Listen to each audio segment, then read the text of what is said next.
so much to all of our panel presenters this morning, or this afternoon. And I'll be running around with this microphone if anyone has any questions.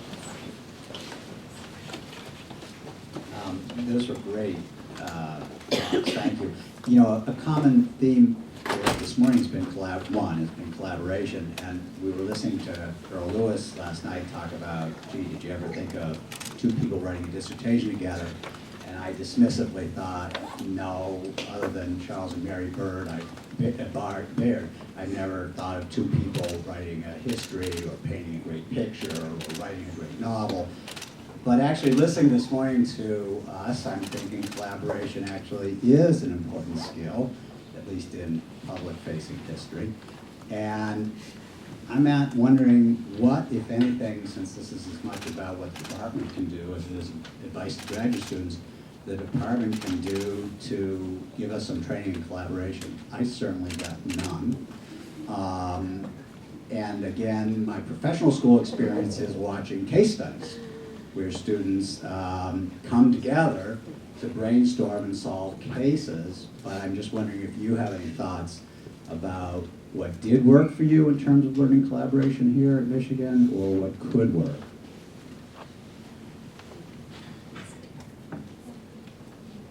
Well, in my case, I didn't get, unfortunately, to talk much about this class that this department did, but I think that was a wonderful way of providing students with the opportunity to learn to do things collaboratively, because we, on our side from the museum, we came with assignments. We want you to write 2 modules on these 2 topics, go. And then it was up to the class to negotiate together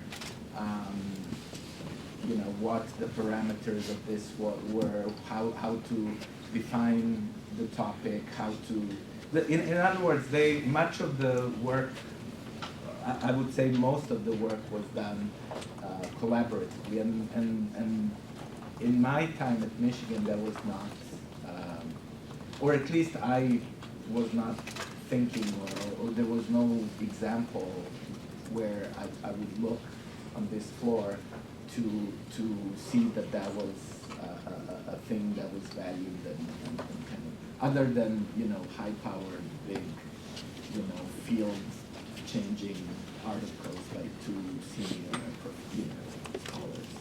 But I think it's also, I think collaboration is important, and you say 2 people writing a book or 2 people doing a painting, but I think it's also about more than 2 people. It's about community, and I think it goes back to what Clapperton was saying. I think that's a very important aspect to it, and how to open this, not just, you know, us collaborating with our peers and kind of being somewhere up there, but also it's a 2-way process, and it's something that involves the community, and I think we want to open ourselves to that. And from what I see now at the department here, I think I've heard a few projects like that going on, so I think that's great. Yeah, I had a couple of thoughts. I mean, I think here, it's a really good question. I was trying to think back what I would have done collaboratively in the history department. I do think, back then it was HASS, the Center for Afro and African American Studies, was collaborative. So any of the work I did there were folks from different departments that were involved. So the nature of it was that just the fact that you have people from different disciplines in the classroom and having conversations kind of changed the way you talked about the topic. So I think that is kind of the first step, maybe. But I feel like the MPH program, it was very interdisciplinary. So any class I was in, I might have somebody from, I did behavioral health education, there might be somebody from biostatistics, somebody from epidemiology. By nature, public health is sort of a multidisciplinary discipline. So there are people there, but I think when I transitioned to doing the work in the federal sector, what was important was that there were people around the table, like when I was working with the Office of Minority Health on the National Partnership for Action, there were academics, community-based organizations, state government folks, everybody around the table that was interested in health disparities, and you had to figure out how do you identify priorities that are the same and come up with a regional strategy to address it. So some of that process of having people in the class and being in different classes and from different perspectives and having those different perspectives be respected and integrated into the work is kind of the first step in the way, I think, changing how we learn and how we think about history as a discipline. And then I think, so much of the work I've done after has been collaborative. I've never written an article by myself, I don't think, right? You have to do things across disciplines and with multiple partners in the public-facing sector. So I think skills in grad school are like thinking about how do you diversify the classes to start that thinking process, but then how do you create a culture that really values that co-creation of knowledge and co-creation. I love the idea of two people working or more on a dissertation. I would have loved to do that back in my day, 20 years ago. So I think you got to start just as a cultural change, and you have to institutionalize the ways that would value a dissertation like that or value some of the other knowledge that's created. Hi there. I've got a sort of follow-up question to those questions of collaboration and interdisciplinarity, but it also perhaps a slightly irrelevant question about the lack of use of history PhD or the weaknesses of history PhD in some of the fields. And I think this turns perhaps towards those who've worked in the museum sector as well. And obviously this is sort of very appealing for us to hear about how our history PhDs can be applied in these ways and that there is employability in these fields. But I wonder about the voices that are lost as PhDs increasingly kind of are necessary for these positions, and the fact that as we're kind of going into these fields, there are perhaps other voices that are being pushed out. So I think, how do we do this? How do we go into these positions when we also need to appreciate that perhaps other voices are being lost by doing so? So you're asking about the importance of advanced credentials for museum work and where the community voices are. Yeah, about the sort of inflation of qualifications in some of these fields. Right, well, you can approach collecting, curating exhibitions collaboratively with communities. There's really a push at our museum and a lot of museums in public history to work collaboratively with communities. So I don't think it has to be an either or.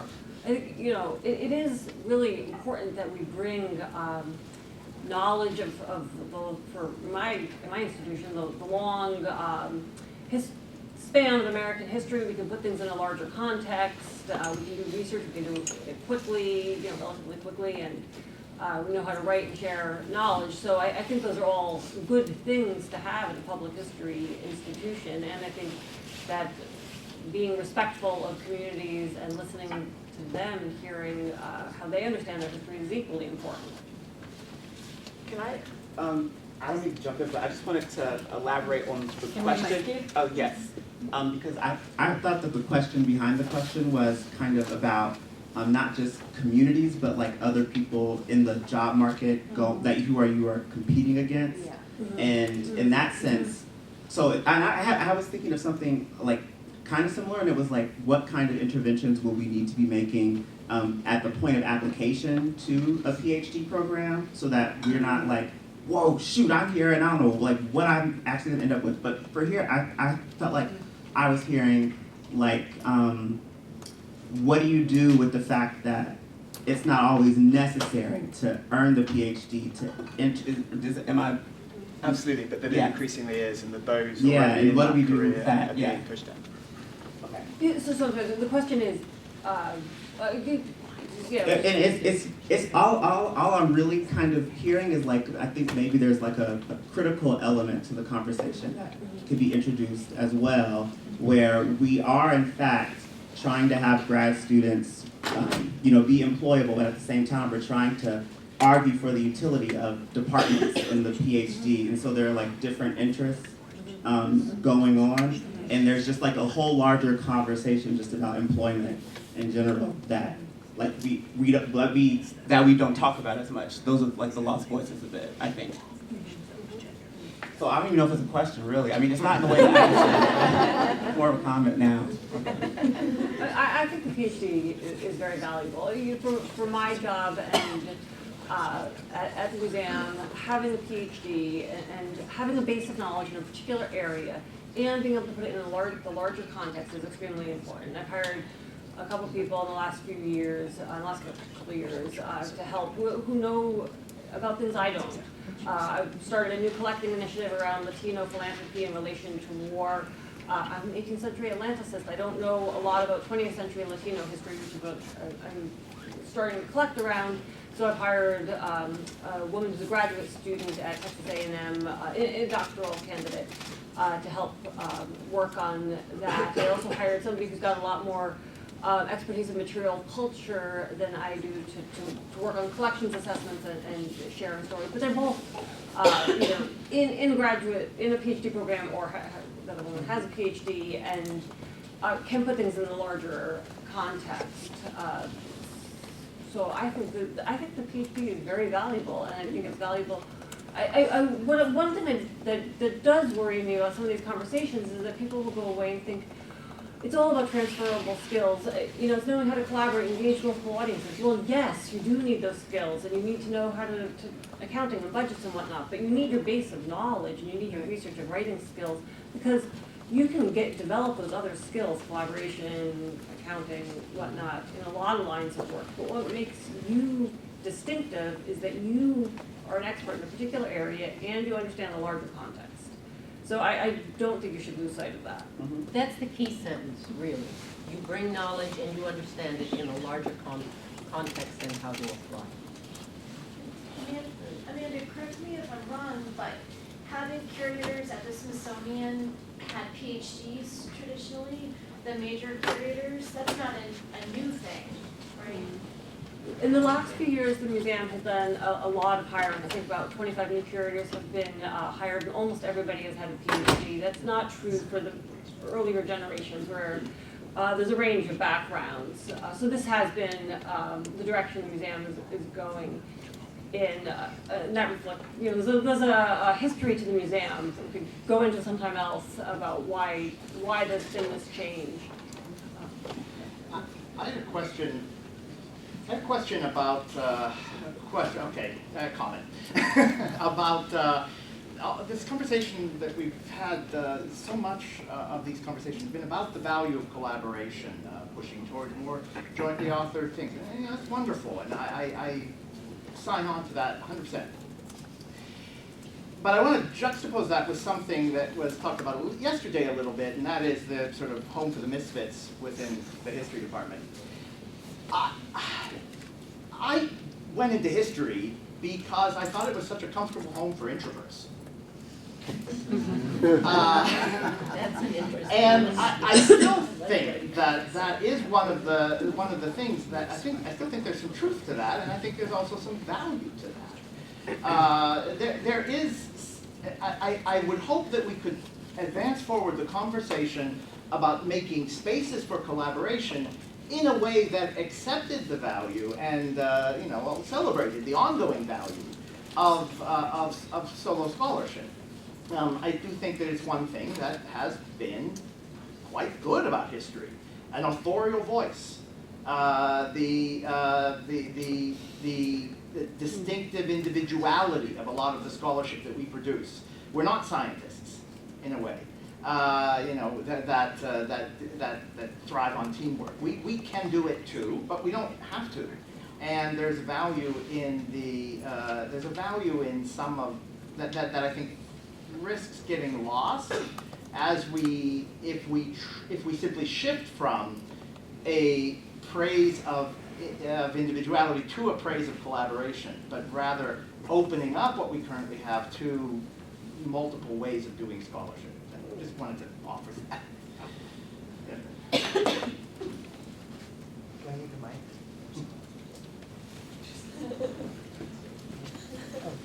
Actually, someone did. Oh, someone else had a question?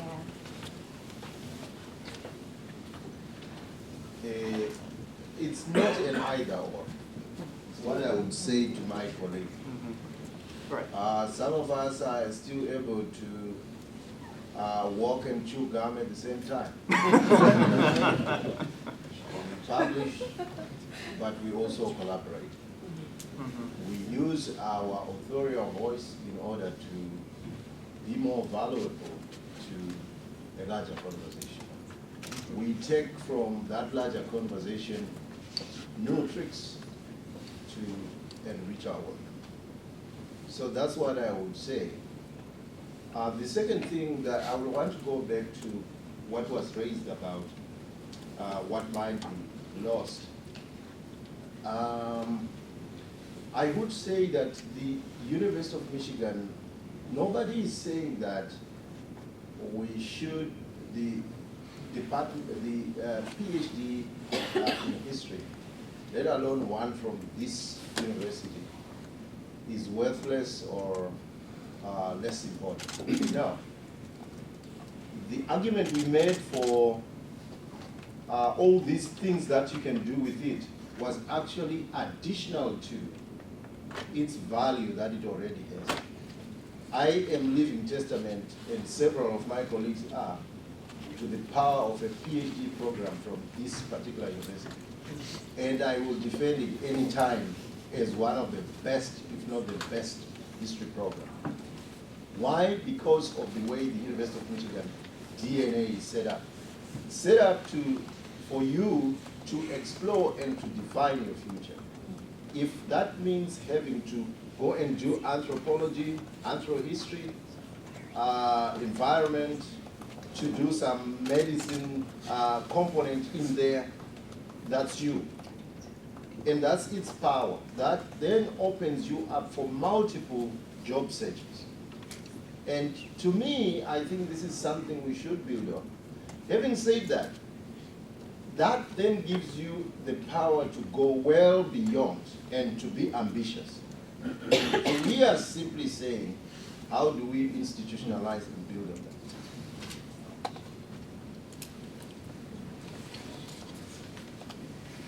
Thank you for all of the comments and the advice that you've given us.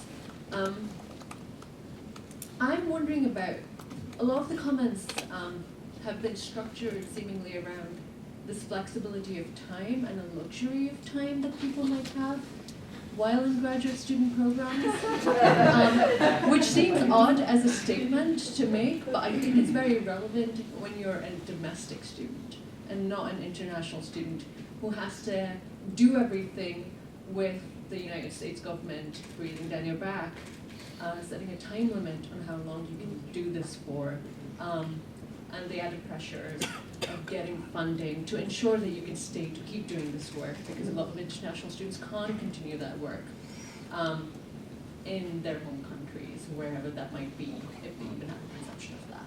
So I'm wondering if anybody could speak to that luxury of time element that comes into this changing career tracks, and how the university and the institution could address the lack of that a little bit. I'd like to take that one on. First of all, summers are available, so internships are possible. But and I'm familiar with foreign students and visas and all of that. Believe me, I've handled it for many, many years. You even have, as a foreign student, a particular kind of visa that allows you to do up to 18 months training in your field, in this country, legally, which you can do, and you can go online to the State Department website and find out. So even as a foreign student, you do have certain flexibilities, because they want these students to be able to get the benefit of working in their field and getting sort of practicum training for up to 18 months. So it is available too. But if we do that during the time period of the PhD, it takes away from that 18-month period? No. After graduation, and if you do it, you know, I mean, I also was, I mean, I'm an American citizen, and I didn't have that issue, but I had a financial issue. But I often did these kinds of things in the summer when I had in between courses when you can fit things in. So, you know, and an internship can be 8 weeks or can be 6 weeks. You would be amazed what some of these organizations in places like Washington and others are willing to accommodate students to give them that experience. So again, I wouldn't write it off. But these are typically taken at the end because, I mean, I was kind of trying to collect as much time as you know, as long as legally available by this kind of visa to be able to, you know, coast the job market. I wasn't interested in spending this time in, you know, in the summers or Yeah, I mean, summers obviously are up to you, but the additional legal opportunity is after you graduate. I think it's up to 18 months. Well, speaking of timing, I'm afraid that we'll have to end our panel there. But thank you so much for joining me. Thank you all for